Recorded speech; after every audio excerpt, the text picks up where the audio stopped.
اعوذ باللہ من الشیطان الرجیم بسم اللہ الرحمن الرحیم لن تنالوا البر حتى تنفقوا مما تحبون وما تنفقوا من شيء فإن الله به علیم۔ خواتین و حضرات، پارہ نمبر 4 کا خلاصہ بیان کیا جائے گا۔ اس پارے میں 2 صورتیں آتی ہیں، سورہ آل عمران کا بقیہ حصہ اور اس کے بعد سورہ نساء کا ابتدائی حصہ۔ سورہ آل عمران کے پہلے پارٹ پر کل گفتگو ہو چکی۔ آج اس میں 3 حصے الگ الگ ہیں، اس پر میں انشاءاللہ بات کروں گا۔ آل عمران کا دوسرا حصہ آیت نمبر 93 سے شروع ہو کر 120 تک چلے گا، بلکہ آیت نمبر 92 سے 120 تک۔ اس میں بنی اسرائیل کی جو ضد اور ہٹ درمی ہے اس پر گفتگو ہے۔ کل بتایا گیا تھا کہ بنی اسرائیل کو سیدھے سیدھے دعوت دی گئی اور بتایا گیا کہ دنیا جو تم سمیٹتے ہو، ساری دنیا کی دولت بھی دے کر آخرت میں اللہ تعالیٰ کے عذاب سے نجات پانا چاہو تو نہیں پا سکتے۔ اس وقت خرچ کرنے کا کیا مطلب ہے؟ نیکی کے درجے کو کوئی آدمی اس وقت تک نہیں پہنچ سکتا جب تک کہ اس کی محبوب ترین شے خدا کی راہ میں وہ خرچ نہ کر دے۔ دولت کسی کے لیے محبوب ترین ہو تو اس کا خرچ کرنا، جوانی کس کے لیے محبوب ترین ہو تو وہ اللہ تعالیٰ کی راہ میں لگانا، اسٹیٹس کسی کے لیے محبوب ترین ہو تو اسے خدا کی راہ میں لگا دینا، عہدے اور منصب کسی کے لیے سب سے عزیز ترین ہو تو اسے خدا کی راہ میں لگانا۔ جب تک عزیز ترین متاع کو خدا کی راہ میں نہیں لگایا جائے گا، حقیقی معنوں میں نیکی کے اعلیٰ درجے تک پہنچ نہیں سکتے۔ بنی اسرائیل کا جو حسد تھا نبی صلی اللہ علیہ وسلم کے سلسلے میں وہ یہ تھا کہ بنی اسماعیل میں آپ پیدا ہوئے، تو جو اعتراضات وہ اٹھاتے تھے ان میں سے 2 اعتراضات کو اللہ تبارک و تعالیٰ نے یہاں نقل کیا اور اس کا جواب دیا۔ پہلی بات تو یہ کہ بجائے اعتراضات کرنے کے انہیں تو چاہیے تھا کہ نبی کریم صلی اللہ علیہ وسلم کی دعوت پر سیدھے سیدھے ایمان لے آتے۔ ایمان نہیں لانا تھا تو 100 بہانے بناتے تھے۔ ان میں سے ایک بات وہ یہ عرض کرتے تھے کہ مسلمانوں کو کیا ہو گیا ہے کہ ہماری شریعت میں جو چیزیں حرام ہیں اسے انہوں نے حلال کر لیا۔ واقعہ یہ ہے کہ شریعتوں میں اللہ تبارک و تعالیٰ نے حلال و حرام جو کچھ کیا ہے، اس کے علاوہ قوموں نے بعض اپنی ایجادات سے چیزوں کو حلال بھی کر لیا، حرام بھی کر لیا۔ حضرت یعقوب علیہ السلام کو بعض چیزیں پسند نہیں تھیں تو بعد میں ان کی امت نے سمجھ لیا کہ یہ حرام ہے۔ اب جب اسلام نے اسے حلال قرار دیا تو یہ ناک بھوں چڑھانے لگے اور کہنے لگے کہ ہماری شریعت میں جو چیز حرام ہے، کتابوں میں لکھا ہوا ہے کہ اونٹ کا گوشت یا وہ گوشت جس میں چربی لگی ہوئی ہو، حضرت یعقوب علیہ السلام کو پسند نہیں تھا۔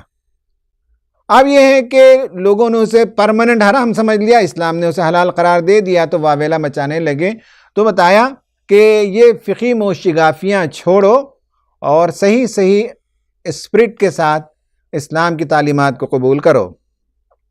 دوسری بات کہ کیا اللہ تعالیٰ خیال بدلتے رہتا ہے کہ کبھی بیت المقدس کو قبلہ قرار دیا اور کعبۃ اللہ کو بنا دیا گیا، ایسا کیسے؟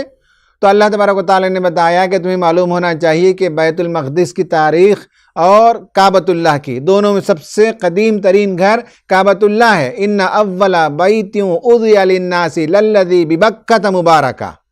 نہ صرف حضرت ابراہیم علیہ السلام بلکہ تاریخ سے معلوم ہوتا ہے کہ اول ترین گھر روئے زمین پر اگر کوئی بنایا گیا خدا کی عبادت کے لیے تو وہ کعبۃ اللہ ہے۔ فرشتوں نے بنایا، تاریخ میں بات ملتی ہے، پھر حضرت آدم علیہ السلام نے بنایا، پھر حضرت شیس علیہ السلام نے بنایا اور اس کے فاؤنڈیشنز باقی تھے، تو انہی فاؤنڈیشن پر حضرت ابراہیم نے کعبۃ اللہ کی دیواروں کو بلند کیا۔ 2 اعتراضات کا جواب دیا۔ ان کی شرارتیں پہلے سورہ بقرہ کے اندر بھی آئیں، یہاں بھی کچھ چیزوں کا تذکرہ ہوا اور بتایا کہ یہی وجہ ہے کہ اب دنیا میں یہ امامت کرنے کے لائق لوگ نہیں ہیں، ان کو ڈسمس کیا گیا اس صورت میں بھی، اور ایک نئی امت کا تقرر اس صورت میں بھی کیا گیا۔ سورہ بقرہ میں کہا گیا وَكَذَلِكَ جَعَلْنَاكُمْ أُمَّةً وَسَطًا لِتَكُونُوا شُهَدَاءَ عَلَى النَّاسِ، یہاں کہا گیا كُنْتُمْ خَيْرَ أُمَّةٍ أُخْرِجَتْ لِلنَّاسِ وَلْتَكُن مِّنكُمْ أُمَّةٌ يَدْعُونَ إِلَى الْخَيْرِ، تو نئی امت کو اللہ تعالیٰ نے یہاں تقرر فرما دیا اور اس کے ذمہ اللہ تبارک و تعالیٰ نے کام بتایا اور کہا کہ اب اللہ تعالیٰ نے ان کو ڈسمس کر دیا، ان کو معزول کر دیا، یہ دنیا میں جہاں بھی جائیں گے ان پر ذلت ہے، لعنت ہے، پھٹکار ہے، اور اگر کہیں ان کو کچھ دنوں کے لیے پناہ مل جائے تو وہ بھی اللہ تعالیٰ کی مشیت اور حکمت کے تحت ہی ملنے والی ہے۔ کہا ضربت علیہم الذلۃ اینما ثقفوا الا بحبل من اللہ وحبل من الناس، کہا کہ اب جہاں بھی جائیں گے یہ مارے جائیں گے۔ ہاں، اللہ ان کو پناہ دینا چاہے یا کسی لوگوں کے ذریعے سے اللہ تعالیٰ پناہ دے دے تو ایک بات الگ ہے۔ قرآن نے یہ جو کہا نبی کریم صلی اللہ علیہ وسلم کے زمانے میں بھی اور اس سے پہلے بھی، حضرت عیسیٰ علیہ السلام کے بعد ان کا جو زوال کا دور آیا تو یہ ساری یورپ کے اندر بکھیر دیے گئے، ان میں سے کچھ لوگ مدینہ کی طرف بھی آ گئے تھے۔ اس کے بعد سے لے کر یہ جو گزشتہ صدی میں اسرائیل کی ریاست بنی اس وقت تک، یعنی گزشتہ 70-75 سال کو آپ چھوڑ دیں تو 2000 برس در بدر کی ٹھوکریں کھاتے رہے۔ امامت کا منصب ملنے کے بعد اس کا حق ادا نہیں کرنے کی پاداش میں یہ سزا ہے۔ امت مسلمہ کو بھی اس میں وارننگ ہے کہ بہت بڑی ذمہ داری جہاں ملتی ہے وہاں ادا نہیں کرنے پر اس ذمہ داری کو اس کی سزا بھی بڑی ہوتی ہے۔ اللہ تعالیٰ نے فرمایا کہ اب یہ تمہارا مقابلہ نہیں کر سکتے، یاد رکھو جہاں بھی تم سے مٹ بھیڑ ہوگی یہ پیٹ پھیر کر بھاگیں گے، یہ تمہیں ستا تو سکتے ہیں، تمہارا بگاڑ نہیں سکتے۔ اس لیے چاہیے کہ تم ان کو کبھی رازدار نہ بناؤ، یہ موقع کی طاق میں رہتے ہیں، فائدہ اٹھانے کے لیے کوشش کرتے ہیں، اور وقفے وقفے سے ان کا بغض، ان کی عداوت، ان کے سینے کا کینہ باہر نظر آ جاتا ہے۔ قرآن نے بتایا کہ ان کو اپنا رازدار نہ بناؤ، اپنا سرپرست نہ بناؤ۔ خواتین و حضرات یہ بات یاد رہے کہ قرآن کفار و مشرکین، یہود و نصارہ سے عام انسانی تعلقات کو بنائے رکھنے سے ممانعت نہیں کرتا۔ ان کو سرپرست بنا لیں، ان کو مشیر بنا لیں، ان کو رازدار بنا لیں، اس کے نتیجے میں امت کا نقصان ہوتا ہے اور امت کو اندر سے پھاڑنے کی کوشش کرتے ہیں۔ امت کو کوئی بھلائی ہوتی ہے تو ان کو صدمہ ہوتا ہے، اور امت پر کوئی زوال آئے، کوئی تکلیف آئے، کوئی مصیبت آئے تو یہ خوش ہو جاتے ہیں۔ اس لیے اللہ تعالیٰ نے وارن کیا دور رہیں، لیکن ہم نے قرآن کی اس آیت، بحیثیت امت میں عرض کر رہا ہوں، قرآن کی اس آیت کا احترام نہیں کیا، اس آیت پر عمل نہیں کیا، جس کا نقصان، جس کا خمیازہ آج امت بھگت رہی ہے۔ قرآن کی ایک بات یاد رکھیے، قرآن جب کمنٹ کرتا ہے تو جنرلائزیشن قرآن کا طریقہ نہیں ہے۔ قرآن کہتا ہے ان میں سے کچھ اچھے لوگ بھی ہیں جو راتوں کو اٹھتے ہیں، سجدہ ریز ہو جاتے ہیں، اللہ تعالیٰ کے آگے گڑ گڑاتے رہتے ہیں۔ تو یہود میں کچھ اچھے لوگ بھی ہیں جن کا بھی تذکرہ اللہ تعالیٰ نے کیا۔ یہی طریقہ ہم کو بھی کہنا چاہیے کہ جب بھی ہم کو کسی گروپ سے تکلیف ہو تو ہم کہیں گے کہ فلاں طبقے کا ایک بڑا حصہ ایسا ہے۔ اگر کہنا چاہیں تو انڈین میڈیا میں بہت تکلیف دہ باتیں سننے کو ملتی ہیں، تو ہم یہ کہیں گے کہ میڈیا کا ایک بڑا حصہ ایسا ہے جو اسلام دشمنی پر اتر آیا ہے۔ ہم کہیں گے کہ سرکاری افسران میں سے کچھ لوگ ایسے ہیں جو اپنی ذمہ داریوں سے فرار اختیار کر کے ناانصافی کرتے ہیں۔ ہم یہ کہہ سکتے ہیں کہ اگر ہمیں عدالت عظمیٰ سے یا کسی اور عدالت سے انصاف نہیں مل رہا ہے اور کھلم کھلا ظلم کی حمایت ہو رہی ہے تو ہم یہ کہہ سکتے ہیں کہ عدالتوں کا بھی ایک حصہ ایسا ہے، عدالتوں میں بھی کچھ لوگ ایسے ہیں جو انصاف کو بیچتے ہیں۔ جنرلائز کبھی نہ کریں۔ ساری پولیس ایسی ہوتی ہے، سارے ججز ایسے ہوتے ہیں، سارے حکمران ایسے ہوتے ہیں، سارا میڈیا ایسے ہوتا ہے، یہ قرآنی انداز نہیں ہے۔ جو ظلم کرتے ہیں ان کو آپ الگ کر کے بتائیے، اور جو انصاف پر قائم ہیں ان کو الگ کر کے بتائیے۔ کہا کہ یہ یہود و نصارہ یہ وہ لوگ ہیں جو اپنے بغض کو، اپنے عناد کو باتوں بات میں کبھی ظاہر کر دیتے ہیں۔ قرآن بتاتا ہے قد بدت البغضاء من افواہہم، ان کے منہوں سے ان کا بغض نکل پڑتا ہے۔ ایسا ہی ہے بہت سے لوگوں کا آپ دیکھیں گے کہ نام ان کا بہت روشن، بڑے انصاف پسند اور انسانوں کے درمیان صلح صفائی کرنے والے، جھنڈا بہت بلند ہوتا ہے، لیکن اچانک معلوم ہو جاتا ہے جب وہ کہہ دیتے ہیں کہ ہم ہندوستان کو سیریا بنا دیں گے تو فوراً پتہ چلتا ہے کہ ان کے دل کا بغض باہر آ گیا۔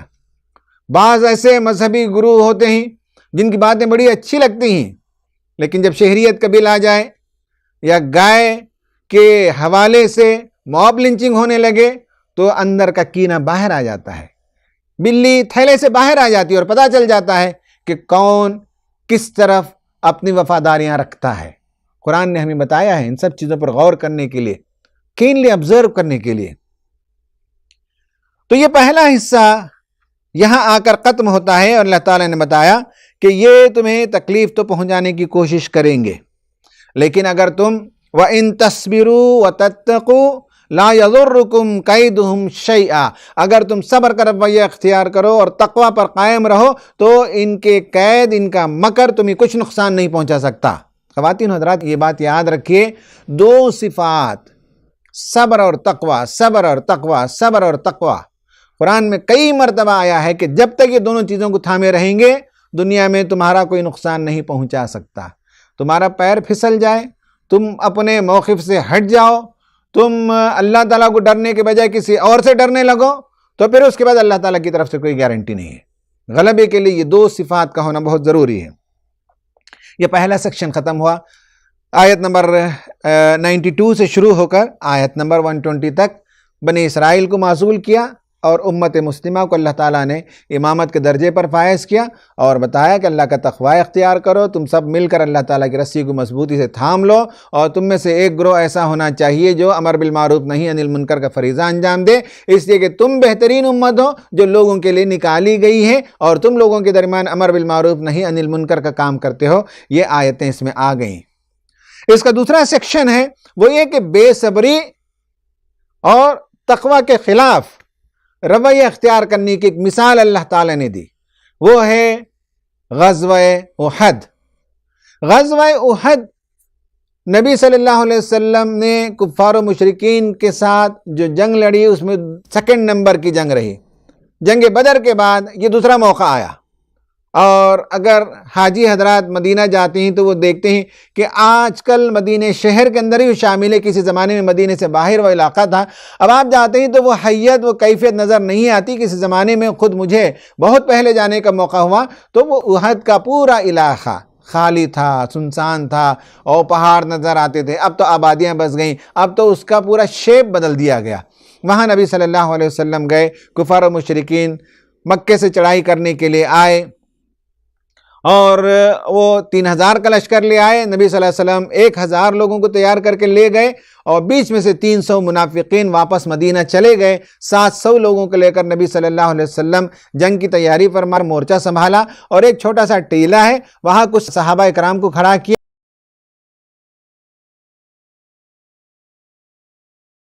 اور ہارس شو شیپ میں پہاڑ موجود ہے، تو صحابہ کو ایسے کھڑا کیا کہ ان کے پیٹھ کی طرف پہاڑ ہے، یعنی پروٹیکشن ہے، پیچھے سے کوئی مار نہیں سکتا، اور سامنے یہ ہارس شو ہے اور اس کے سامنے ٹیلے پر چند صحابہ کو کھڑا کر دیا۔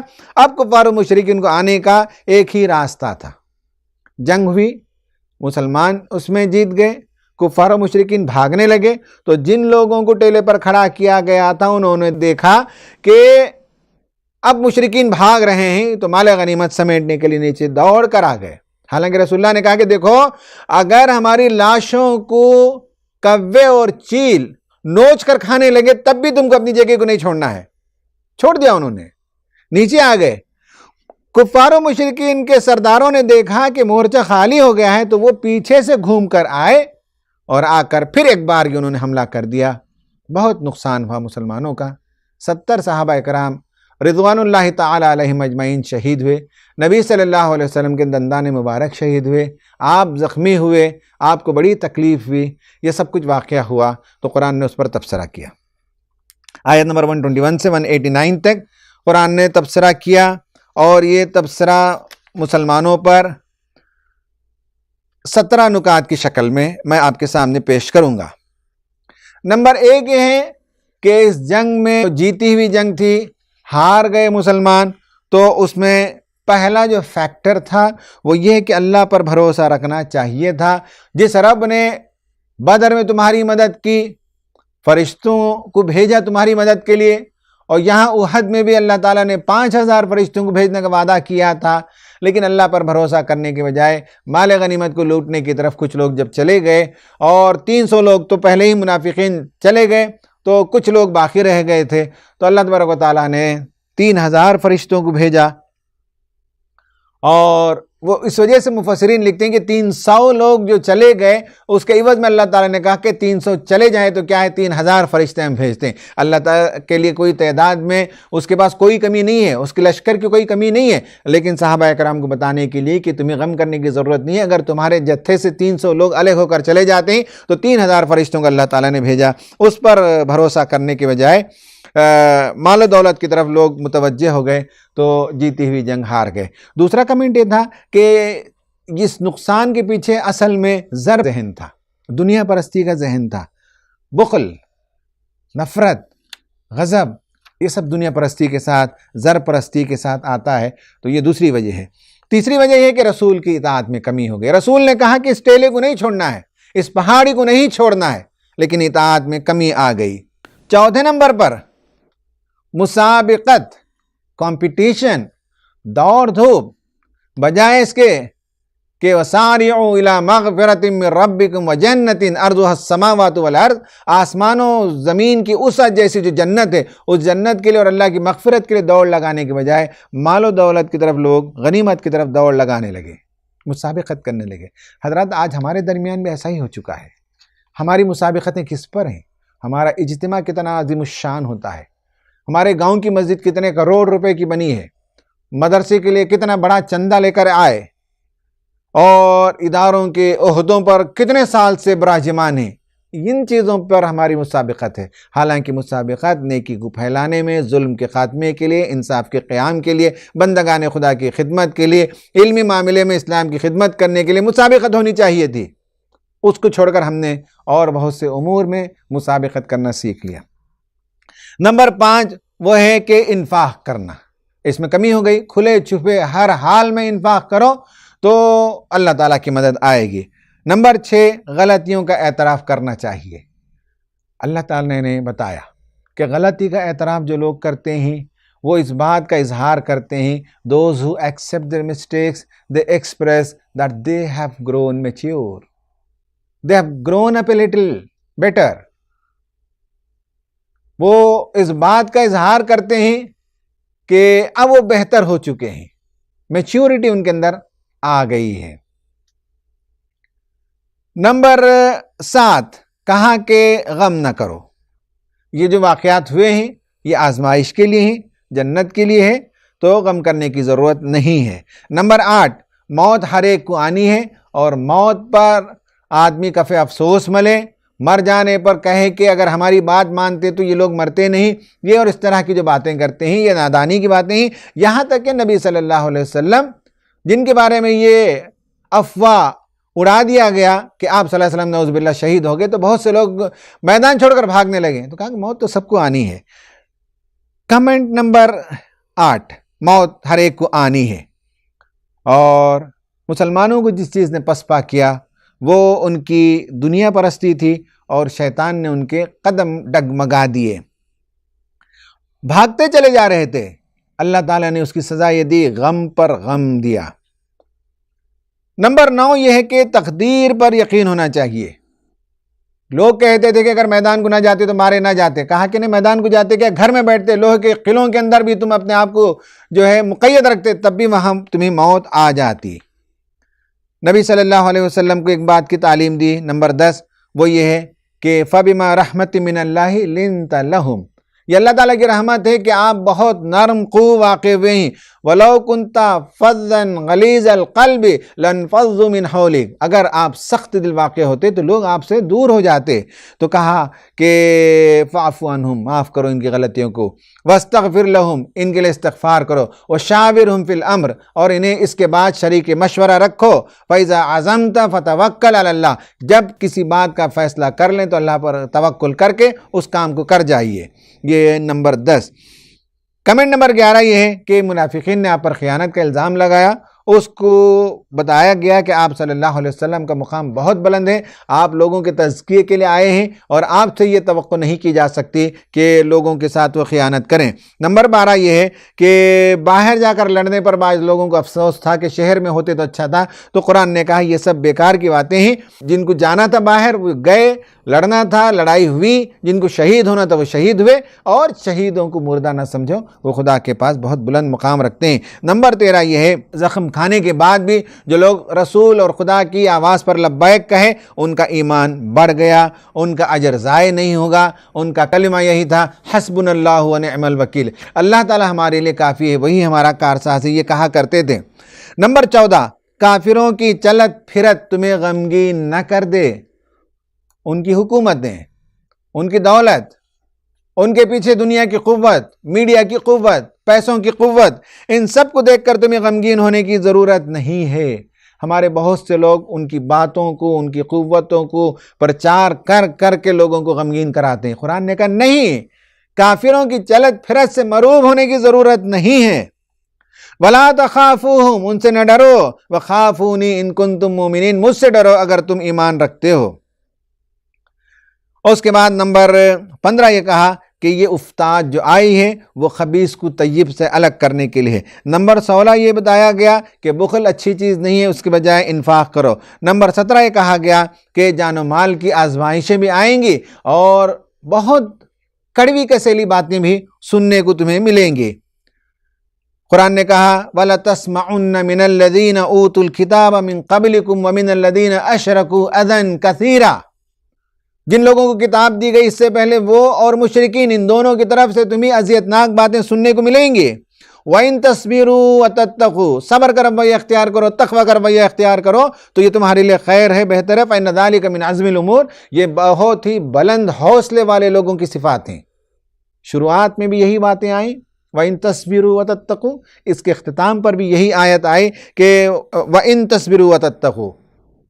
تو حضرات اس پر جو ہے یہ دوسرا سیکشن ختم ہوا آج کا اس پارے کا.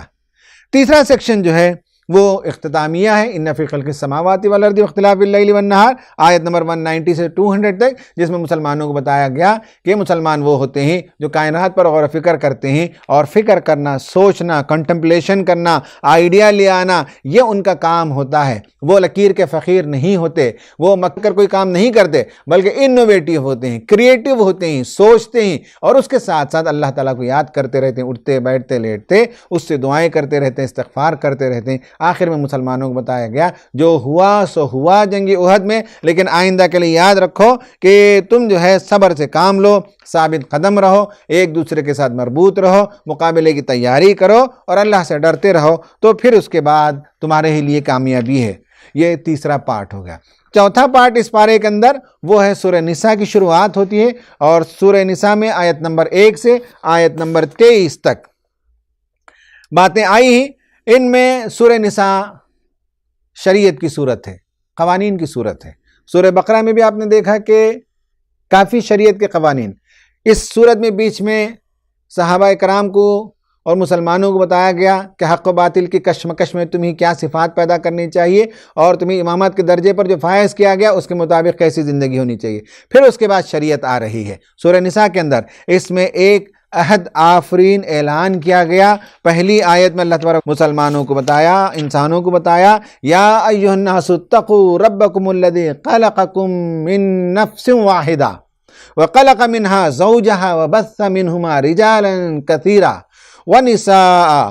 بتایا کہ انسان جتنے دنیا میں پائے جاتے ہیں ان سب کے جد امجد ایک ہیں، آدم اور حوا.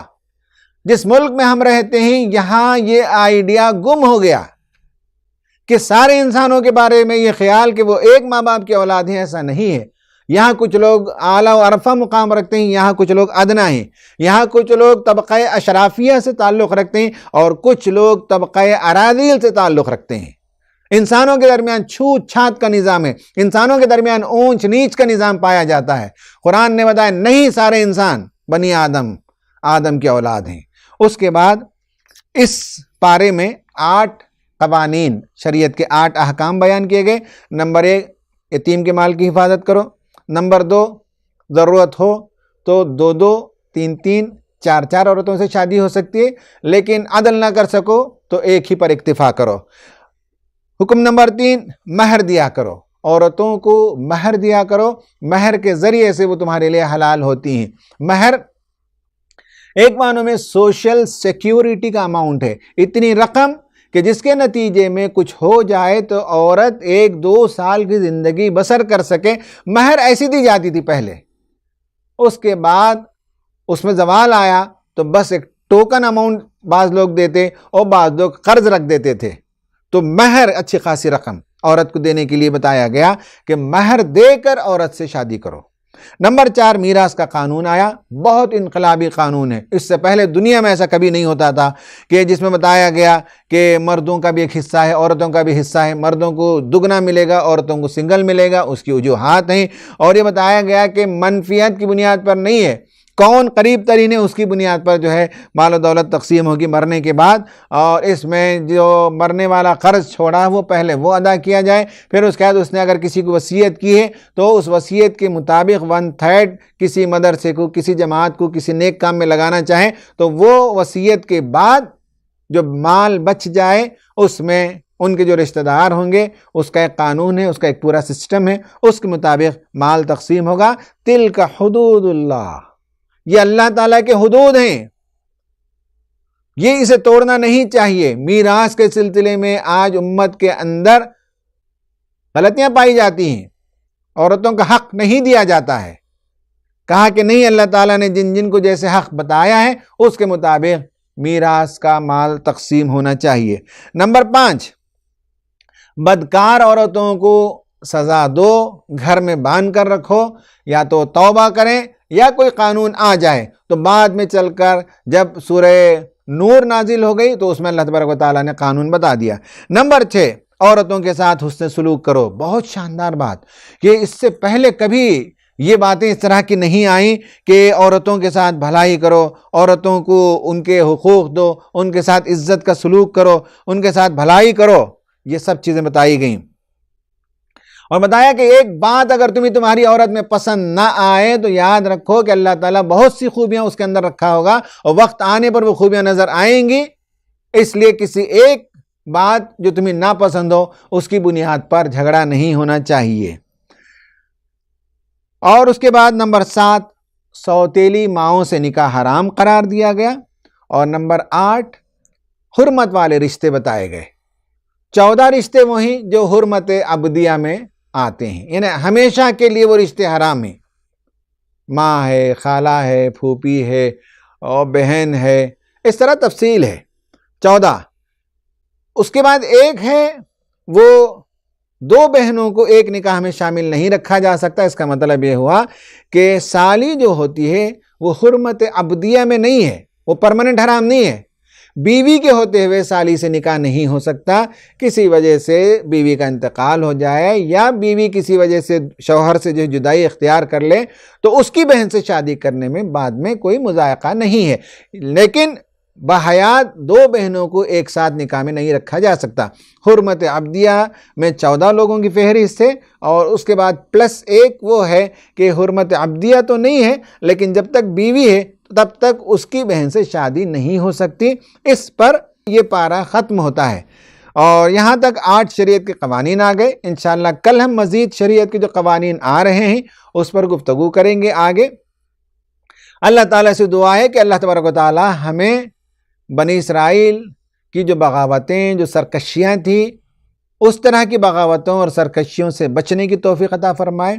امامت کا جو عظیم منصب دیا گیا اس کا احترام کرنے، اس کے مطابق زندگی بسر کرنے کی توفیق عطا فرمائے، اور اللہ تبارک و تعالی شریعت کے قوانین کی پابندی کی ہمیں توفیق عطا فرمائے۔ آمین وآخر دعوانا ان الحمد للہ رب العالمین۔